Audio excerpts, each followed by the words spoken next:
Müşavirədə Qərb bölgəsindən 14 rayon və şəhərdən Gənclər İdman və Turizm İdarələrinin rəhbərçiləri və icra hakimiyyəti başçılarının müavinləri iştirak edirdi. Tədbiri giriş sözü ilə şəhər icra hakimiyyətinin başçısı Eyvaz Babayev açdı. O tədbir iştirakçılarını salamlayaraq qonaqları onlara təqdim etdi. Sonra sözü Turizm Baş İdarəsinin rəisi Natiq Məmmədova verdi. O, Sovet dövründə Azərbaycana çox böyük turizm axını olduğunu vurğuladı. Ancaq 1991-ci ildən başlayaraq Respublikamız erməni təcavüzünə məruz qaldığına görə xarici turistlər ölkəmizi müharibə regionu kimi tanıyıblar.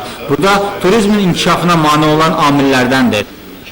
Turizm Baş İdarəsinin Daxili Turizmin İnkişafı şöbəsinin baş mütəxəssisi Mahir Qəhrəmanov çıxışında bəzi fəaliyyət növlərinə xüsusi razılıq verilməsi qaydalarının təkmilləşdirilməsi haqqında Azərbaycan Respublikası Prezidentinin fərmanı ilə iştirakçıları tanış etdi. Qərb bölgəsi turizmin inkişafı üçün əlverişli zonalardan biridir.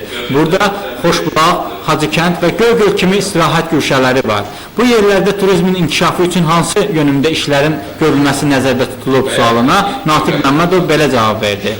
Biz bugün iclasdan sonra gələcəyi həmin yerlərə baxmağa. Ondan sonra mən sizin sualınıza cavab verəcəm. Yaxşı, hələ ki təsəvvürüm yoxdur, orada necədir vəziyyət. Ancaq bugündən sonra idarə rəisindən siz sonra soruşa bilərsiniz. Daha sonra Təşkilat və Hüquq İdarəsinin rəisi Tağı Tağıyev çıxış etdi. Onun dediyinə görə belə seminarları keçirmək yerli təşkilatları turizmin inkişafı sahəsində maarifləndirmək məqsədi güdür. Sonda iştirakçıları maraqlandıran suallara cavab verildi. Rüçhan Məmmədov, Mir Yunis Seyidzadə, Xəbər Plus.